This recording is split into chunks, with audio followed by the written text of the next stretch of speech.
What? Lesbians in No. Never. That's unnatural. Girls can't love girls.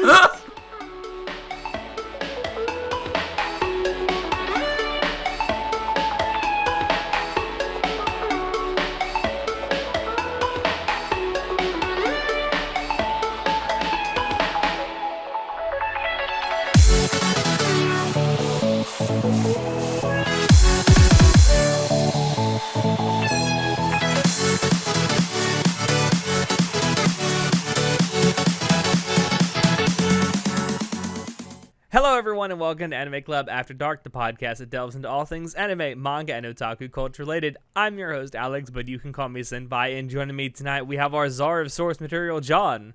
It's at least a C+. At best. And our chivalry of Shota's Shotaro. I'm a bitch and a boss and I shine like glass.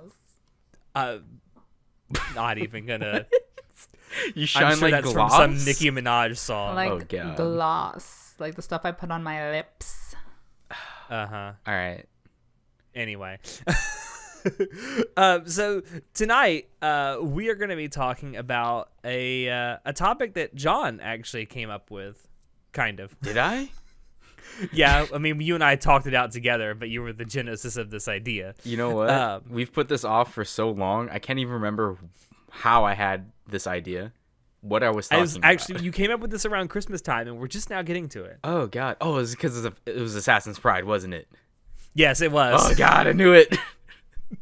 But the topic we're going to be discussing tonight is this sort of dichotomy that we see, I won't say often, but enough in anime to make a pattern out of it, of anime that have one of two things. Either great stories with bad art and animation, or vice versa, anime with bad stories and great art and animation. It's a dichotomy that you see over and over again in anime products that we kind of wanted to talk about, and we wanted to give some examples and sort of discuss them tonight. But before we actually get into some of the examples we want to talk about, I want to ask a couple of questions. First of all, which do each of you find more frustrating? Great stories and bad animation, or bad animation and great stories? I got it backwards. I read it backwards. Great stories with bad animation, or bad stories with great animation? I am more frustrated with bad stories and great animation because there seems to be a lot more of that. Mm-hmm. And it's honestly what started this idea after seeing the preview for Assassin's Pride and going, oh, that looks kind of cool. Then I went to read it. I was like, oh, this is bad. Then I went to go read the novel. Oh, it was worse. It did not. They didn't fuck it up in translation between the manga, the anime, and the source material. The source material is just fucking bad. Yeah. So, which of those are you kind of in the same boat? Do you find that more frustrating? Yeah, mostly because, you get invested in the beautiful art and characters, and then you realize that that's all there is, and there's nothing more. And no matter how much you want, you can never get a meaningful story from those shows. Whereas, if you have a great story with bad animation, girl, just look at fan art. Easy, done. Easy solution.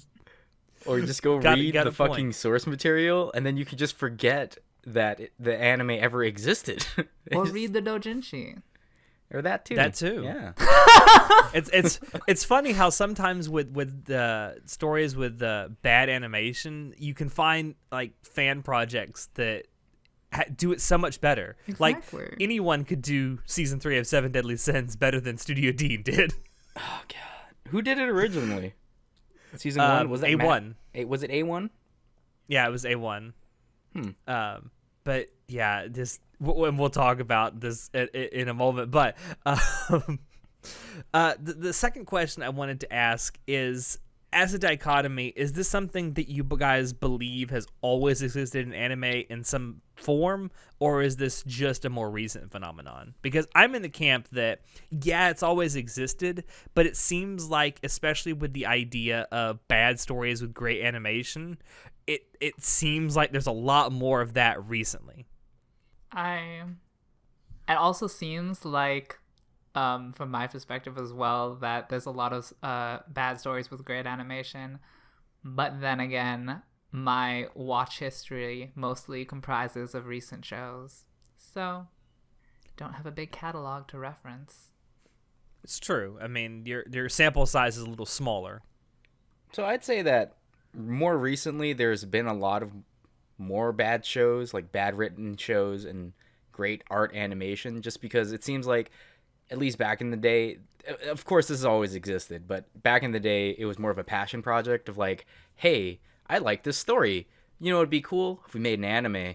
Nowadays it's like, we need to make shit that sells. We need to put cute moe blobs. We need to put fucking harem. We need to put what's hot right now, isekai. Oh, what's hot right now? You know, like, it just seems like, And it's also, well, you also have to make it merchandisable because that's where you recoup most of your money. yeah, and that's why it does this. That's why we see more of it, honestly, a lot more in recent years than we did in the past years. Like, we have a little list, and a bunch of the ones that we listed are like 2010 plus, right?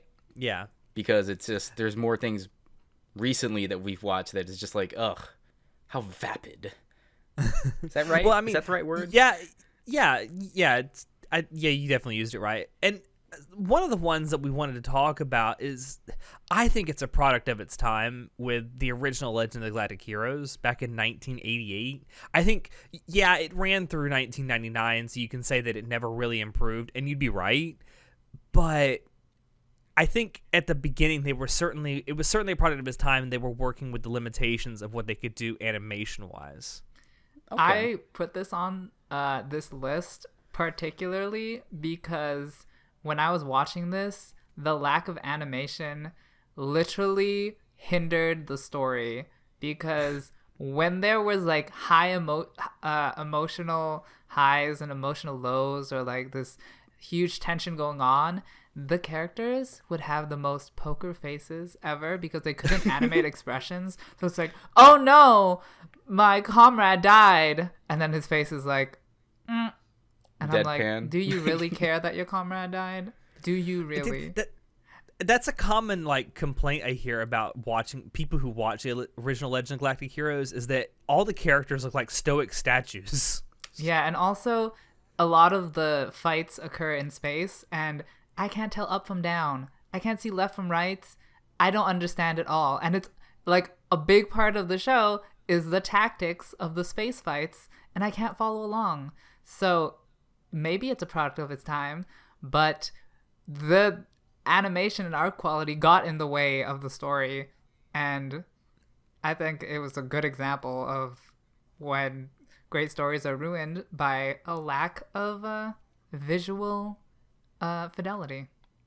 I definitely agree with you. Like, it certainly makes it difficult to get into today for anyone who's an anime fan today, but I definitely agree that at a certain point, the lack of graphical fidelity in that hinders your enjoyment of the story.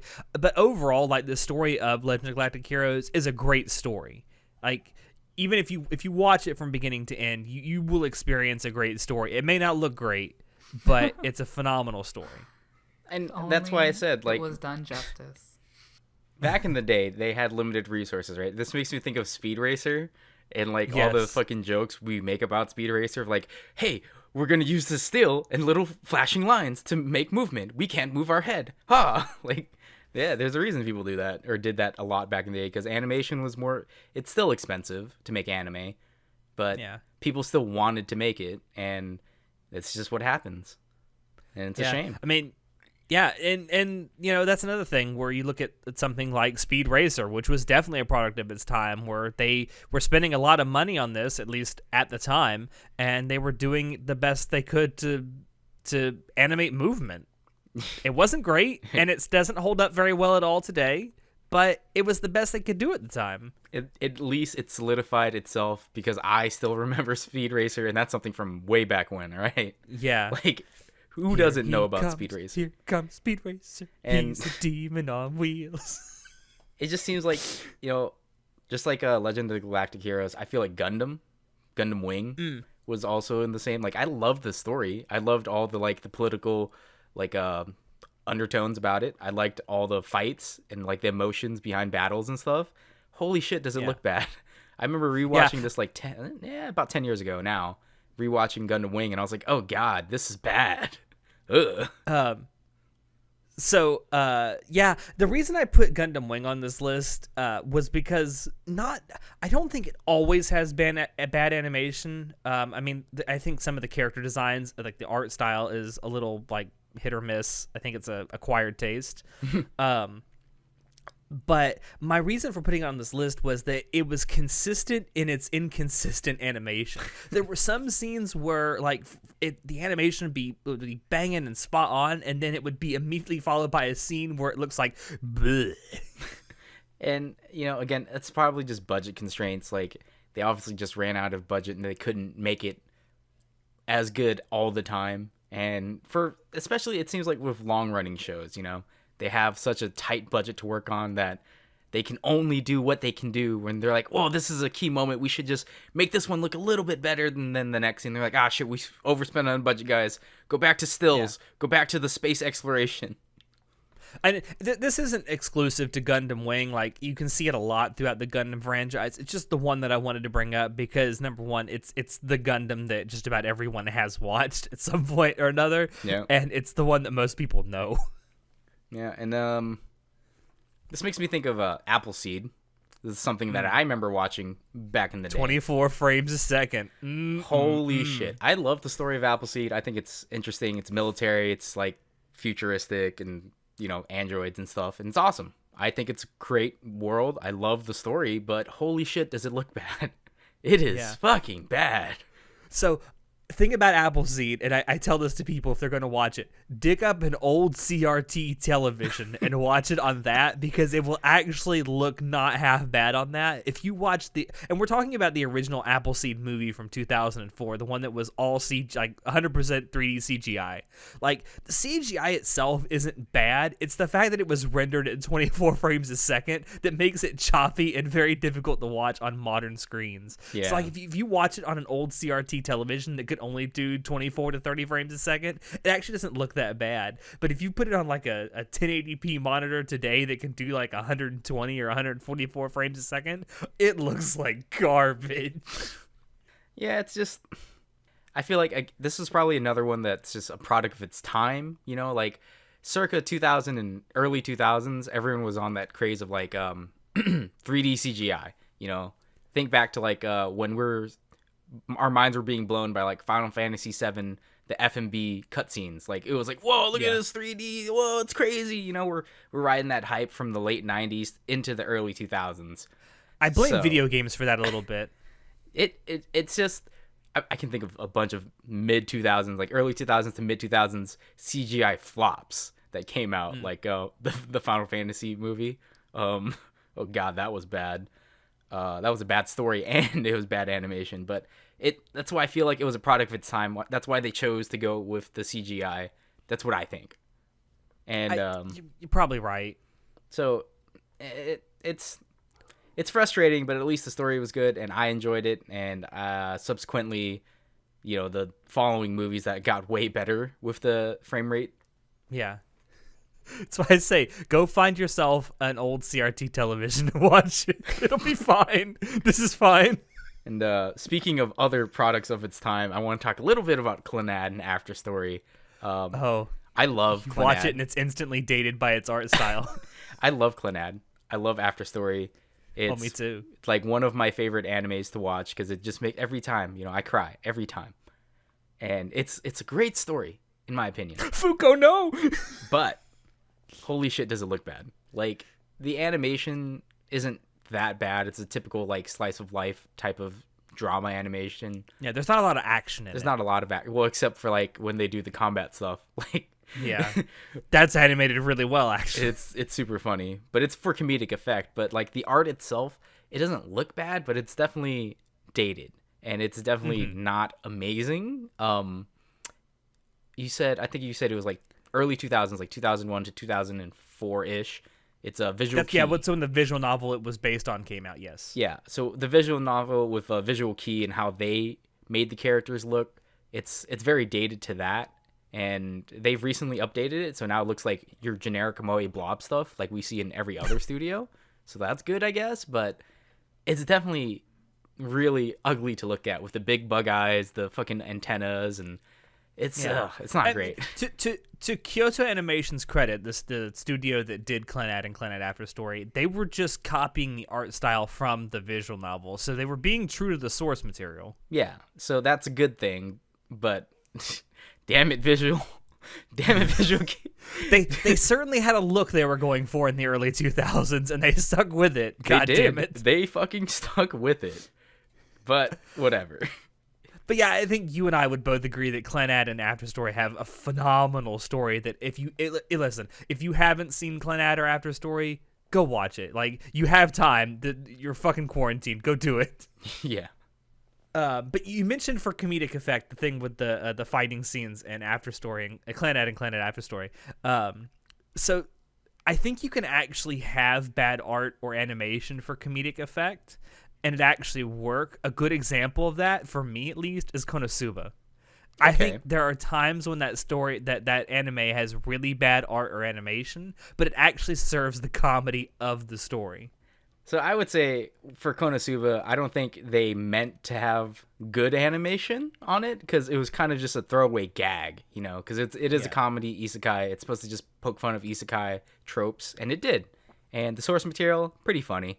The first season definitely was just Studio Dean going, fuck it, do whatever, guys. And they had fun with it. I don't think Studio Dean ever imagined that Konosuba would be a hit. I really don't.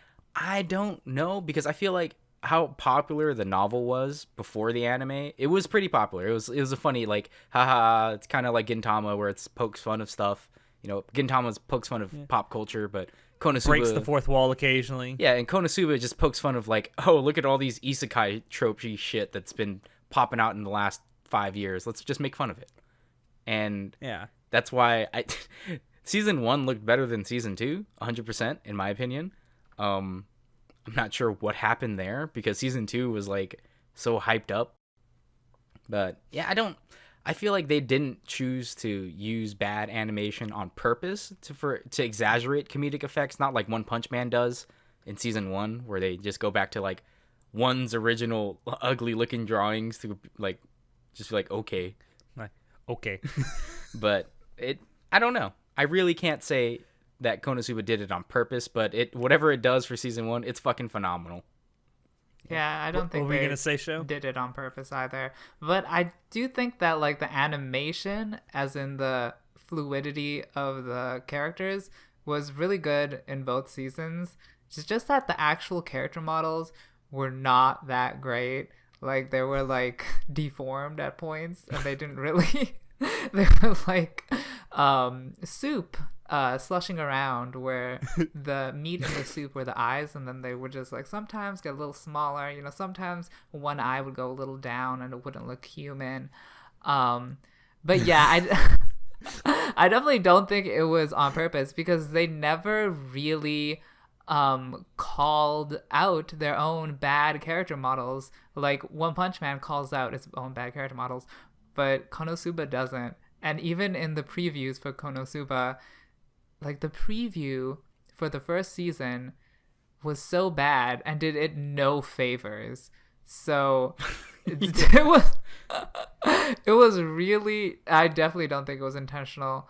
But I think it works for Konosuba, like you said, Alex, because it's a comedy, and you don't really need good art for comedy.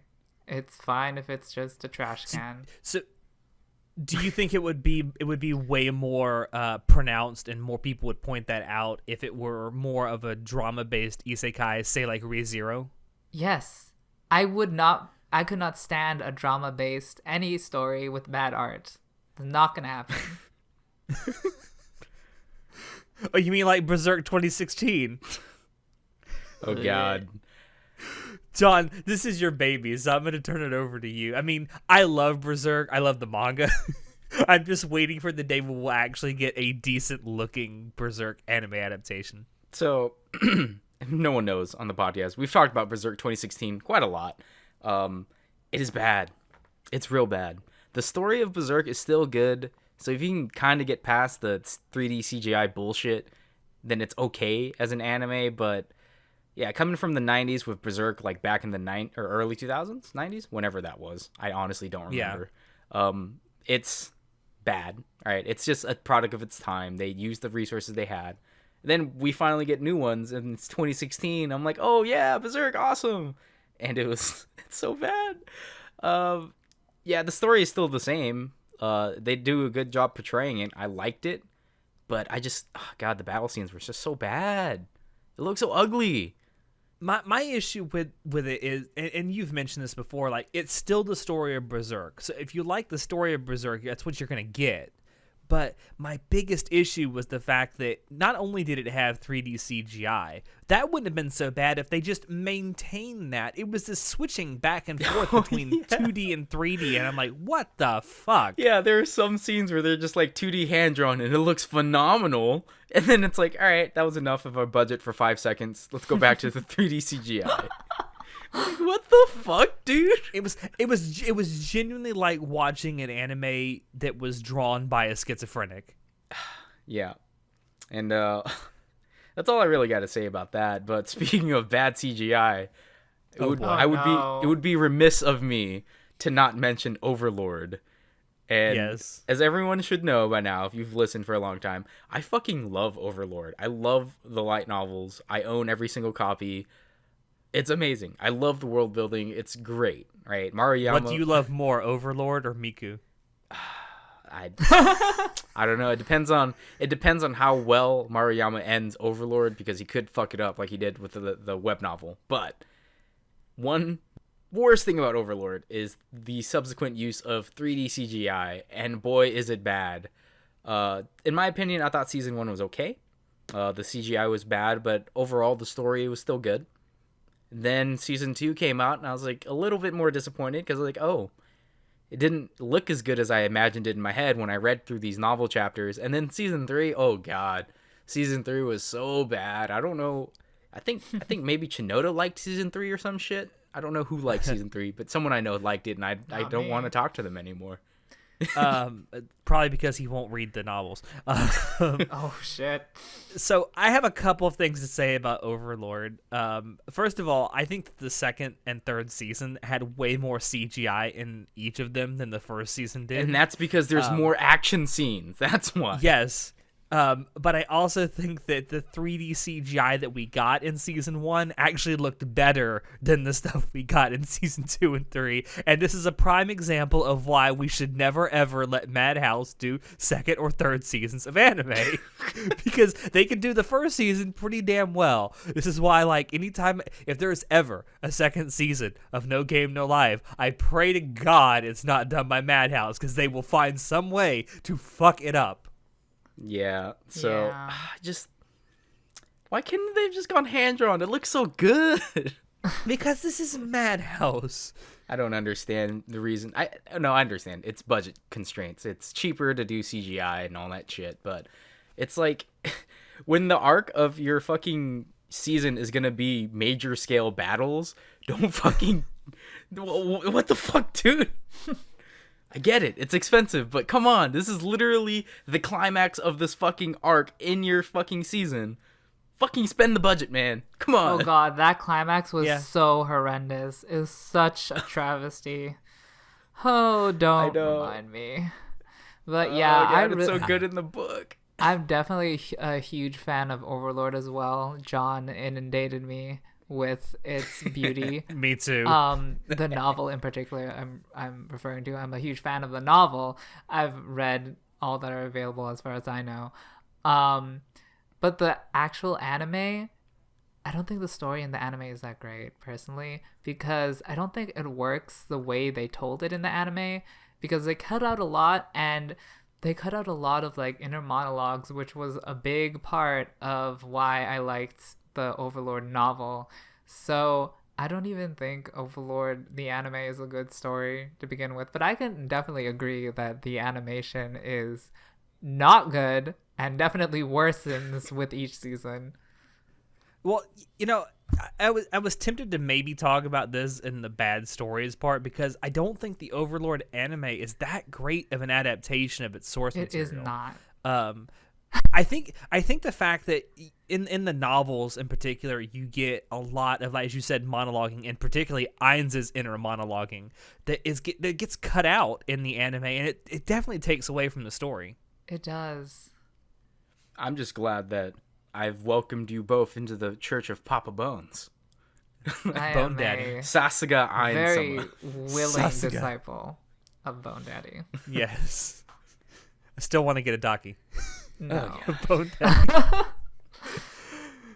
All right, so before we move on to the second half of this, which is bad stories and great animation, I do want to just point out, as I mentioned earlier, Seven Deadly Sins Season 3. Now, the first 2 seasons of Seven Deadly Sins were done by A1. I think the second season was done in collaboration with another studio. I can't recall off the top of my head. But this third season, which started airing back in the fall of 2019, it was picked up by Studio Dean. Now, I had my reservations the second I heard this, and my reservations were proven correct. So Season 3 adapts one of the most hype fights in the entire series, and that's the Melodious Escanor fight. And it is awful. It is mouthful of leaves garbage. Oh my God. The only saving grace that Season 3 has at all is the music is still being done by Hiroyuki Sawano. If I were Hiroyuki Sawano, I would distance myself as far away as possible as I can once this is over.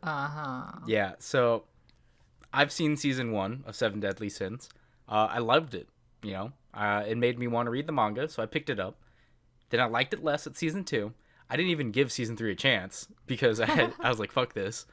But before this recording, I had to look up the fight because I was like, the climax of this arc in Season 3 is amazing in the manga, right? I loved it. It's a great fucking part. And it was just soul-sucking watching that boring-ass fight. It's not hype at all. I don't care about the battle that's happening. Like, it's so bad.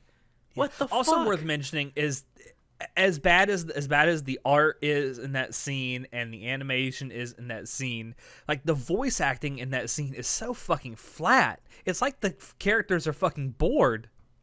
Yeah, just like I was bored watching it. I can just imagine the voice actors in the booth watching it played back to them, and they're like, "Can I go home now?" Yeah, actually.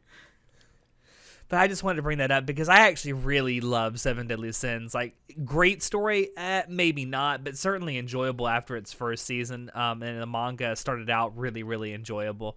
It's just the animation in Season 3. God damn it, Studio Dean. Stop ruining everything you touch.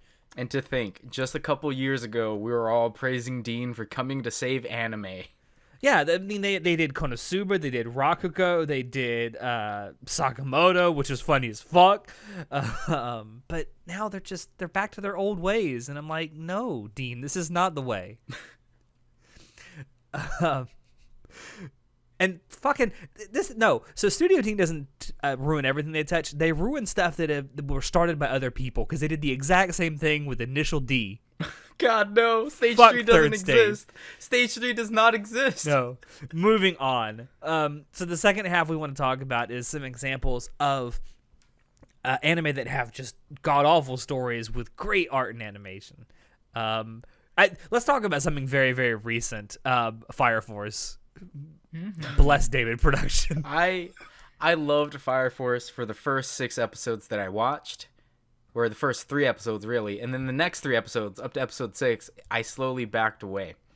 Like, I loved the music, the opening, the ending, and I loved the fight scenes. I loved how the sound design, it was all amazing.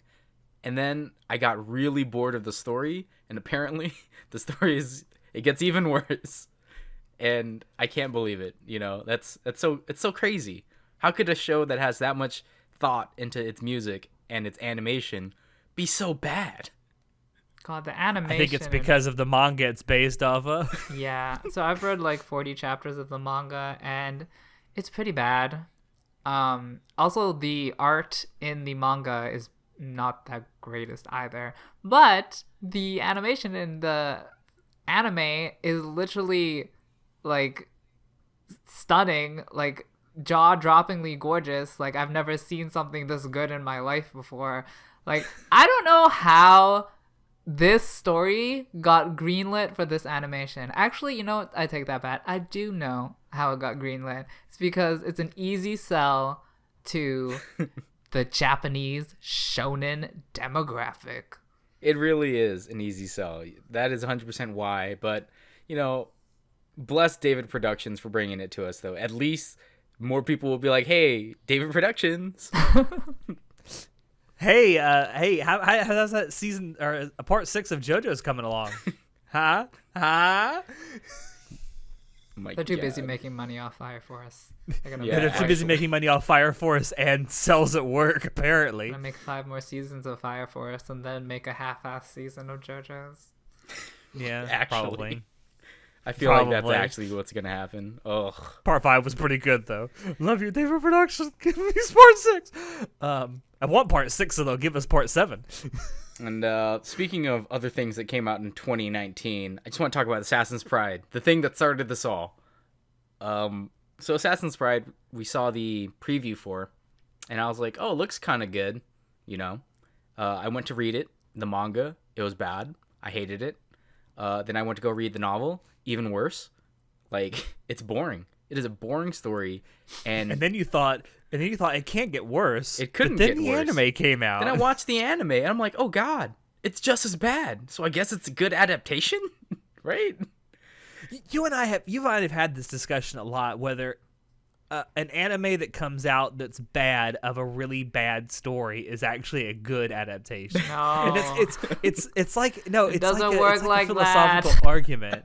Like, no, can an adaptation of something that's bad, which is also bad, be good? No. Yes.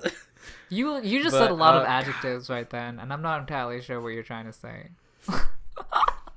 Well, it's because it's stuck to the source material, and the source material sucked. No. Yeah, Oh but my if God. it sticks to the source material like 100%, does that actually mean it's a good adaptation? It's doesn't mean good. that the No, anime's that good. sounds like- it's just a good adaptation That of sounds bad like source elitist material. semantics. That doesn't make sense because elitism doesn't make sense. AKA you don't make sense, John. Well, I'm not defending Assassin's Pride in any way, by the way. It is garbage. I'm 100% agree with John on this one. one. Anyway, I had to bring that up and talk just slightly about it because I know why it was made. I can't believe it looks as good as it is, but I can't believe the story got sold and got a manga and also a subsequent anime. That's the part that shocks me the most because I'm like, how do you read this drivel? It's all MacGuffin, like, I love OP main characters. I really do, right? When I read isekai shit, I love that. But reading this, it's just like, it's so stupid. Like, what is this story supposed to be about? The main guy or the girl that he's trying to help? It's just about him being OP in the shadows and like, oh, I need to help this girl. Oh, she can't do it. I guess I'll be OP in her. It's dumb. It's bad It's writing. all about It's lazy. inserting yourself into it's really, you're right. a No, you're right. woman's- I don't know. It's Be like, careful where you're going with this. I'm going it's somewhere. a white knight's I would say that Assassin's Pride is like a white knight's wet dream because they can self-insert like, oh, I can be the one who helps her and she'll love me. So what you're saying is, if you a simp, you'd like this. Yeah, actually. So if you liked Assassin's Pride, you might want to have a long, hard look in the mirror. I'm sure there are people that like it. I'm not one sure of them. there are too. But yeah, you're right. It looks fantastic. I mean, from its very first preview to just all the way through the anime, it looked great. It just had a shitty story. Okay, so there's one on here I know that John put on here, but I kind of want to push back on it. No. A little bit. I'm gonna and rip that's you apart. Somali in the Forest I'ma Spirit, push which back is very too, girl. recently ended. It was in the winter. Oh, hell no. No, it was in the winter 2020 season, so I definitely want to talk about this. So I think you and I will both agree, like the pastel colors and the background art look absolutely phenomenal. The character designs are really creative and fun. The character designs of the two main characters, the Golem and Somali. Somali is cute as fuck. The Golem is like this emotionless robot type of character who plays the part pretty well. I disagree that it's overall a bad story. I will say that the first few episodes are kind of rambling, like, okay, this is cute, but what are you trying to tell me? I will agree with you there. But by about the midway point throughout the rest of the season, it gets the story ramps up and it becomes good. So, I gave Somali a fair shot when I read the manga.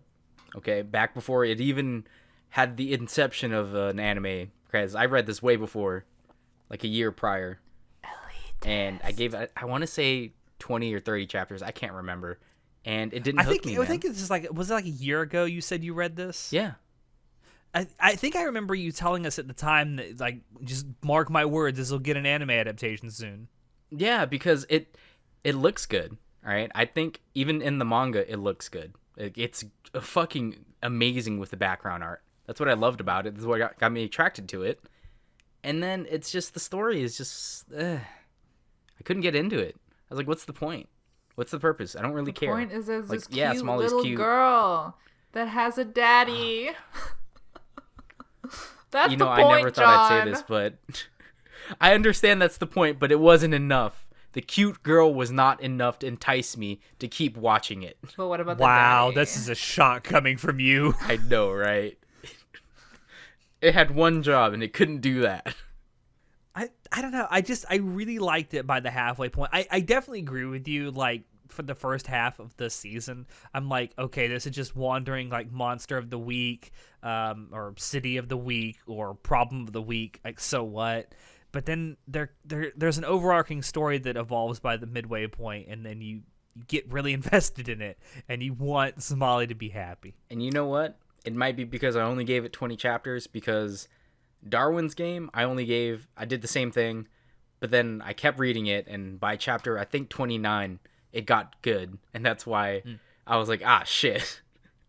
Maybe I should give it another shot. I will say, yeah, I agree that it's pretty bad story-wise in the beginning, but it gets good. So I can't say overall it has a really bad story.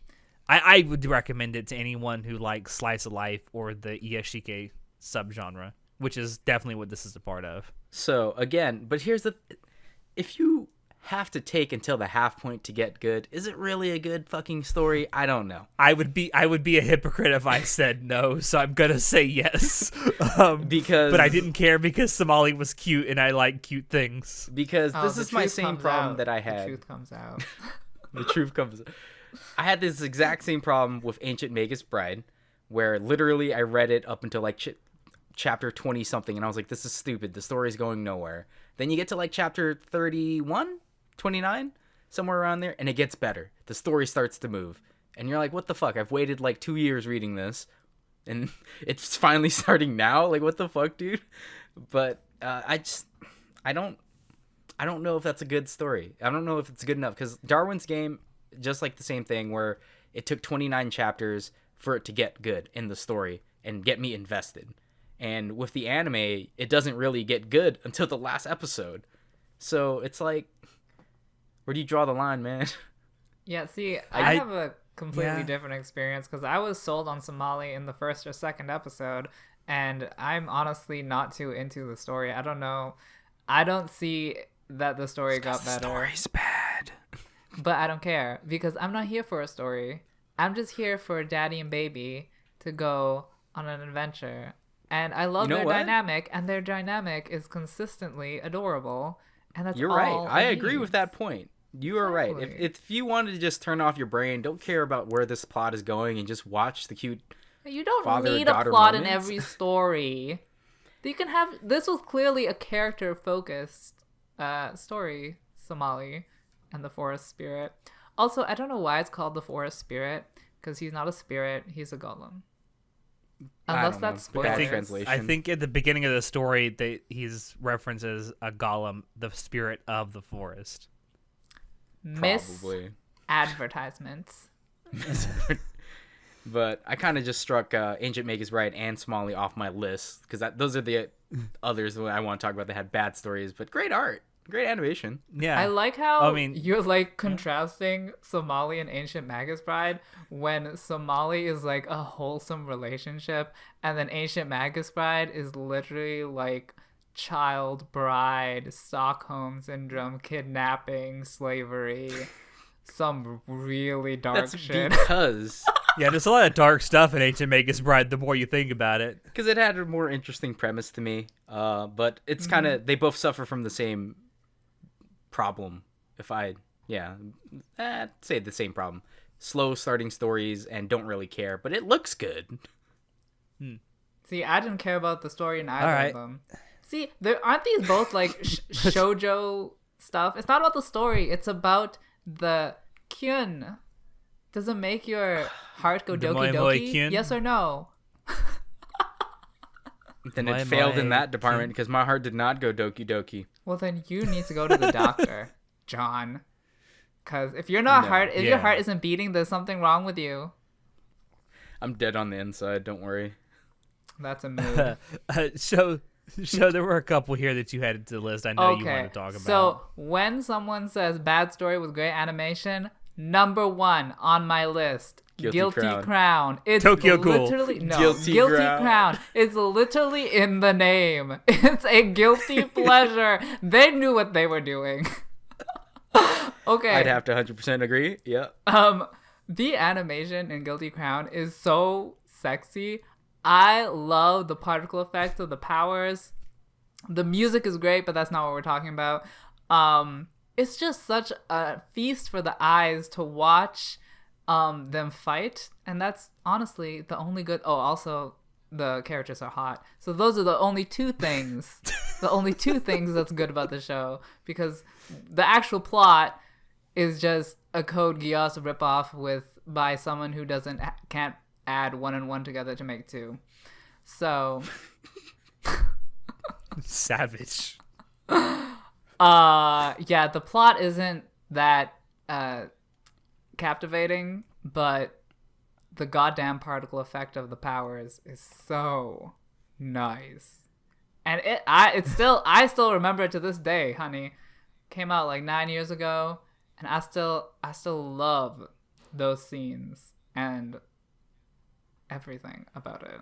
I actually like Guilty Crown because I don't give a fuck about the story. You could just give me hot people with hot swords fighting each other, and I'm okay. I'm good. Quote, I don't give a fuck about story, show 2020. Excuse me. Y'all, you heard it here, folks. Excuse me.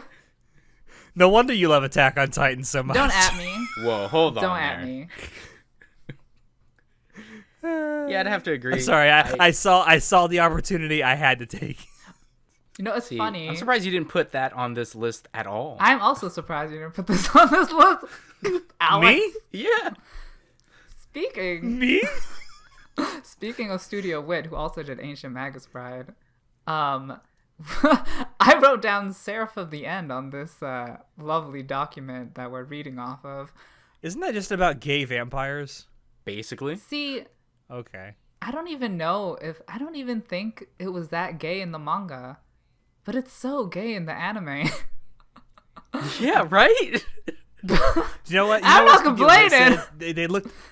Studio Wit looked around the world and said, "You know what's popular? Twilight. Gay you know what would make it even better? vampires." Gay vampires." It's kind of like Hibike Euphonium, where the novel, there was no, I think it's based on a novel, whatever, the source material, there was no lesbian subtext. There's But no Yuri baiting. yeah, but in the anime, it's like lesbianism fucking all day, every day.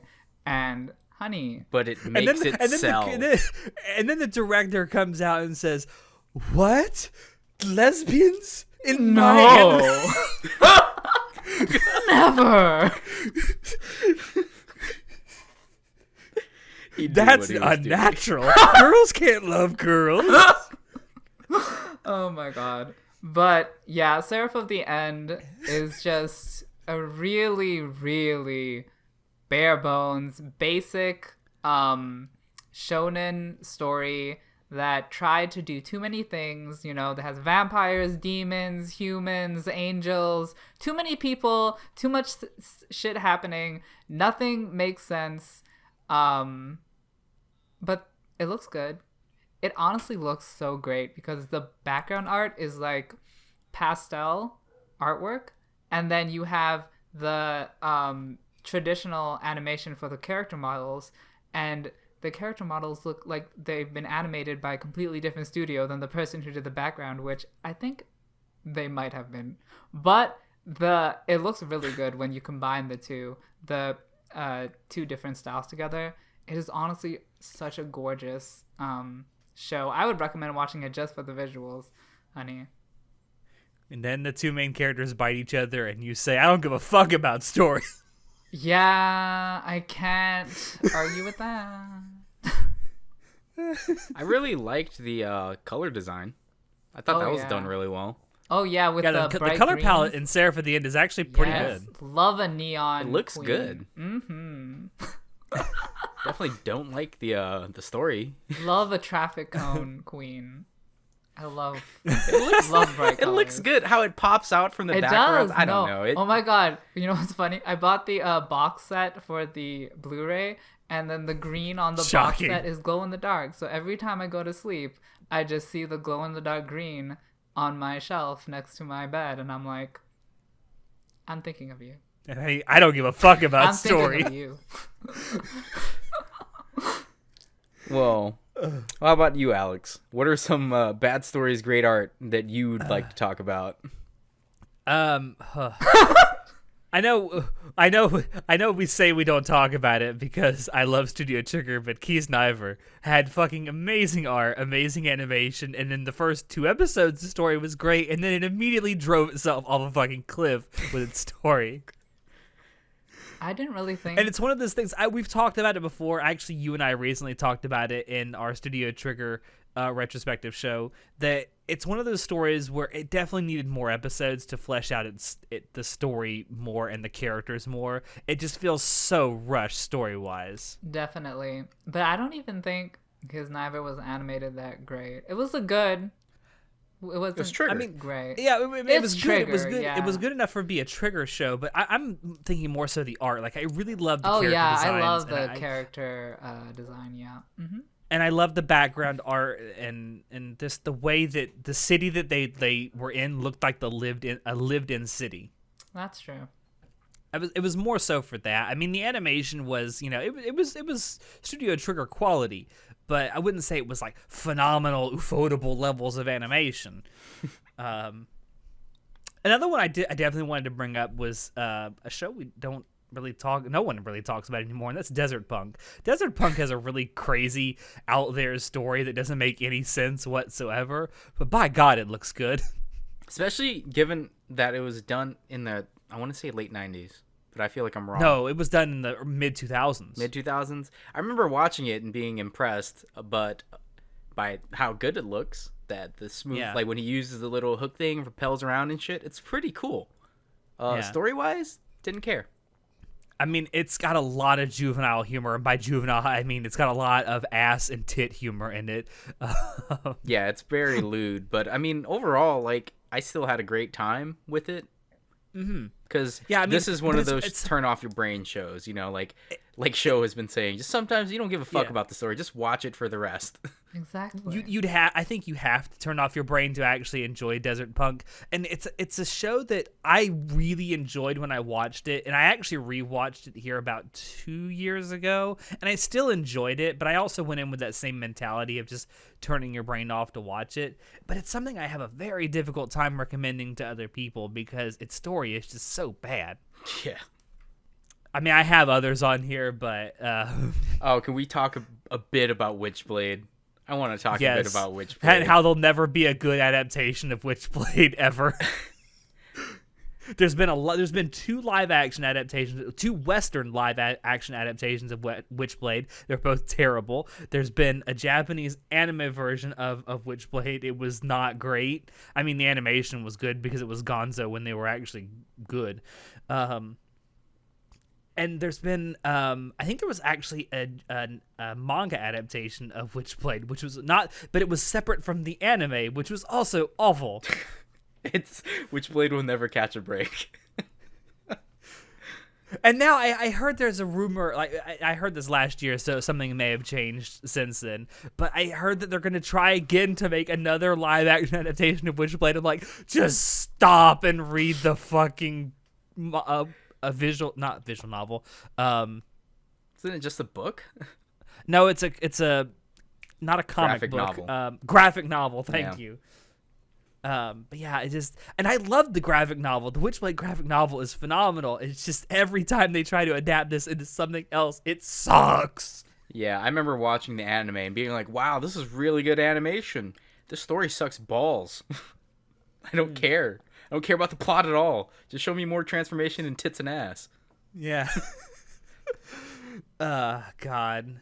Witchblade just drives me up a wall because I love the source materials so much. And I didn't even mind the fact that they completely changed the story, because the idea of the Witchblade, for those who don't know, is that it's this sort of like supernatural weapon that gets inhabited by multiple women through centuries. So the idea that they didn't do like a direct adaptation was fine with me. It's just the adaptation they went with just sucked.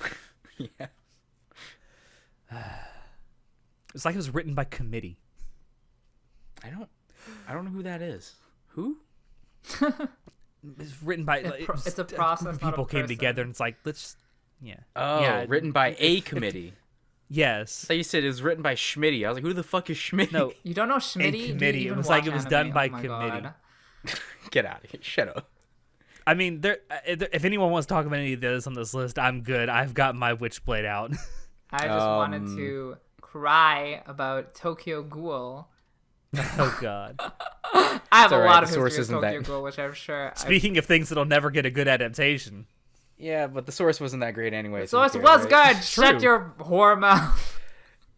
If we just ignore the Yeah, last sure. chapter, the source is amazing. If we could just ignore the second half of it, sure. No, the second half. That's like was Sword Art Online. fine. Everything after the first arc you can ignore. Hush. Just Yeah, I don't ignore the really wanna bad talk about parts and it's all anything good. else. Isn't that how it works? Isn't that how it works? Just ignore the parts that suck. Just eat around the bad parts. Exactly. Exactly. No, but Tokyo Ghoul was really well animated, especially Route A, which I cringe when I say that Stupid name.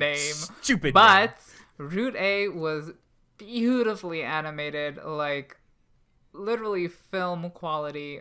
Honestly, some of the best fights I've seen. They were just gorgeous. Season 1 was also really nice, especially the character designs in season 1, with the glowing I think I'm not gonna say what they are, but the blood tentacles, spoil the blood anything, wings, you know, with Toka and her superpowers. glowing wings. Love it, beautiful, amazing. Overall, a really gorgeous show, but it does not do a good job of telling the story of the manga at all. Especially, first of all, season 1 changes a lot of things, and then season 2 and season 3 just skip a lot of things. So when you put all that together, you make a story that makes no sense. But the animation is great. So it's and you get a lot of hot girls on mess. Facebook changing their avatars to Ken Kaneki. Oh, honey. At least my Tokyo avatar, Ghoul had a my sick-ass background OP. on Mal is still Ken Kaneki. Oh, God. You sad, sad man. Honey, I'm not a chuny, you are. And with that, Alex. Yeah, I think that's a great way to end this. All right, thank you out there for dropping in to listen to us. We hope you enjoyed it, because we always enjoy bringing this stuff to you. If you want to check out previous episodes of the podcast, you can find us on Apple Podcasts, YouTube, BitChute, SoundCloud, and Spotify. If you want to keep up with what we're doing, you can join us on Discord, Facebook, Twitter, and our website. Shoot us an email if you have any questions, or if you have ideas for topics you would like for us to talk about in the future. Links to all these things will be down below in the description. As always, I have been your host, Alex, and I will see you next time. Say goodnight, everybody. Good night. I'm waiting for show. Oh, there it is. I was like, usually he always talks over me, so I was going to wait for him. No, see, I was waiting for you so that I could talk over you as Oh planned. God, see this exactly. Rip and tear until it's done. Go play Doom. Hey, how's those bells coming along, man? Dude, I'm a billionaire. You don't even know. You're funny.